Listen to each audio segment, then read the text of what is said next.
یہی وجہ ہے کہ ملکوں کے اندر کسی ملک میں رویت شمس کمیٹی نہیں ہوگی کہ سورج دیکھنے کی کمیٹی ہے کہ وہ فیصلہ کرے کہ سورج نکلتا ہے یا نہیں نکلتا، کیونکہ جب سورج نکلتا ہے تو پورے جہان کو روشن کر کے اپنا وجود منوا لیتا ہے۔ چاند دیکھنے کی کمیٹیاں ہیں، اور وہ بھی جو ہے رویت ہلال کمیٹیاں تو ہیں۔ کسی ملک کے اندر رویت بدر کمیٹی نہیں۔ بدر کہتے ہیں 14ویں رات کے چاند کہ 14ویں رات کو کوئی کمیٹی بیٹھے کہ آج فیصلہ کرنا ہے کہ چاند نکلا ہے یا نہیں۔ کیا خیال ہے 14ویں رات کو بٹھانے کی ضرورت ہے؟ 14ویں رات کا چاند بھی پورے جہان کو روشن کر کے اپنا وجود منوا لیتا ہے۔ اس لیے جو شک شبہ ہوتا ہے وہ پہلی رات کے چاند میں ہوتا ہے۔ ہلال کہتے ہیں پہلی رات کے چاند کو، تو معلوم ہوا کہ تحقیق اس کی جاتی ہے جس میں شک شبہ، اور متواترات کے لیے کوئی شک شبہ نہیں ہے۔ لیکن یہ یاد رکھیں کہ ہمیں جو دین پہنچا ہے اکثر دین تواتر کے ساتھ پہنچا ہے، تواتر عملی کے ساتھ پہنچا۔ کچھ دین خبر مشہور کے طور پر پہنچا ہے۔ خبر مشہور کی مثال 14ویں رات کے چاند کی ہے، اس کی بھی تحقیق کی ضرورت نہیں۔ اور جو خبر واحد سے دین پہنچا ہے اس کی مثال ہلال کی ہے، اس کی تحقیق کی ضرورت ہے۔ لیکن 1400 سال میں اس کی اتنی تحقیق کر دی امت کے علماء نے کہ گویا کے بال کی کھال اتار کے رکھ دی ہے۔ ہر حدیث کا درجہ متعین کر دیا کہ یہ صحیح ہے، یہ حسن ہے، یہ ضعیف ہے، یہ موضوع ہے، اور اس سے کیا کیا مسئلہ ثابت ہوتا ہے، اب اس کی بھی تحقیق کی ضرورت نہیں۔ تو اس لیے یہ دین جو ہے الحمدللہ تواتر سے ہم تک پہنچا ہے اکثر، اس لیے اس کی تحقیق کی ضرورت نہیں، اور نہ ہی انٹرنیٹ سے جو ہے وہ اس کی تحقیق کرنے کی ضرورت ہے۔ یاد رکھو کہ جب قرآن جو ہے مقامی علماء سے پڑھا تو انہی سے نماز سیکھی۔ نماز کسی نے پوری نماز انٹرنیٹ سے نہیں سیکھی۔ ایک مسئلہ جو ہے وہ انٹرنیٹ پہ سیکھ لیا، کسی اس نے وسوسہ ڈال دیا کہ بخاری شریف کے اندر روایت ہے۔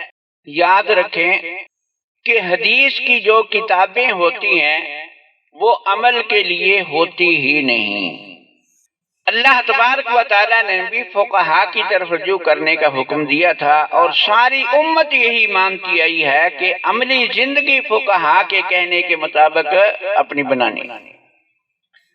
وَمَا كَانَ الْمُؤْمِنُونَ لِيَنْفِرُوا كَافَّةً فَلَوْلَا نَفَرَ مِنْ كُلِّ فِرْقَةٍ مِّنْهُمْ طَائِفَةٌ لِيَتَفَقَّهُوا فِي الدِّينِ وَلِيُنذِرُوا قَوْمَهُمْ إِذَا رَجَعُوا إِلَيْهِمْ لَعَلَّهُمْ يَحْذَرُونَ۔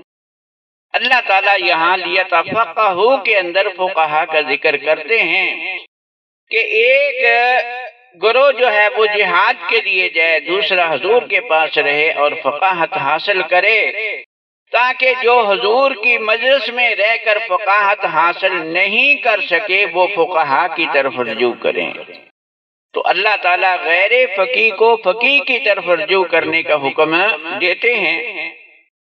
اسی طرح اللہ تبارک و تعالیٰ فرماتے ہیں کہ وَلَوْ رَدُّوهُ إِلَى الرَّسُولِ وَإِلَىٰ أُولِي الْأَمْرِ مِنْهُمْ لَعَلِمَهُ الَّذِينَ يَسْتَنبِطُونَهُ مِنْهُمْ، کہ یہ لوگ پریشان ہو جاتے ہیں منافقوں کے پروپیگنڈے کی وجہ سے۔ جو خبر بھی فتح یا شکست کی آئے اگر رسول پاک صلی اللہ علیہ وسلم کے پاس لے جائیں یا اہل استنباط کی طرف لے جائیں تو یہ پریشان نہیں ہوں گے۔ یہاں الذین یستنبطونہ کے الفاظ اللہ تعالیٰ نے استعمال فرمائے۔ پہلی روایت کے اندر لیتفقہوا فقہ سے بنا ہے۔ یاد رکھے کہ فقہ کا معنی ہوتا ہے، سید میر شریف فرماتے ہیں فہم غرض المتکلم من کلامہ، کہ کسی بات کرنے والے کی بات کی تہ تک پہنچنا، اصل نتیجہ معلوم کرنا کہ اصل مقصد کیا ہے، کیونکہ ایک ظاہری الفاظ ہوتے ہیں، ایک مفہوم ہوتا ہے، اور مقصود ہمیشہ مفہوم ہوتا ہے، الفاظ مقصود نہیں ہوتے۔ بعض اوقات مفہوم کے اندر مجازی معنی بھی ہوتا ہے، اب حقیقی معنی مراد نہیں ہے۔ وہ ایک لطیفہ ہے کہ استاد نے شاگرد سے کہا بے امتحان تمہارے سر پہ آ گیا ہے، 2-3 دن رہ گئے ہیں، تیاری کر لو۔ وہ ایک بے وقوف طالب علم تھا، سر پہ ہاتھ مار کے کہتا ہے میرے سر پہ تو کچھ بھی نہیں۔ استاد جی آپ کہتے ہیں سر پہ امتحان، تو اب سر پہ امتحان کا یہ حقیقی معنی نہیں تھا کہ جیسے ٹوپی رکھی ایسے رکھا ہوا ہو، مجازی معنی ہے کہ ایک بوجھ ہے جیسے سر کے اوپر ہوتا ہے، یہ بھی ایک امتحان بوجھ ہے۔ تو اس لیے کبھی حقیقی معنی مراد نہیں ہوتا، مجازی معنی مراد ہوتا ہے۔ ایک لفظ کے معنی محل کے بدلنے سے بدلتے رہتے ہیں۔ ایک لفظ کلمہ ہے، یہاں کوئی ممتحن آ گیا امتحان لینے کے لیے، نماز حنفی کا امتحان لے رہا ہے، بچے کو کہا کہ بیٹا کلمہ سناؤ، وہ سنائے آمنت باللہ کما ہوا باسمائہ وصفاتہ وقبلت جمیع احکامہ اقرارا باللسان وتصدیقا بالقلب۔ کیا وہ پاس ہو جائے گا؟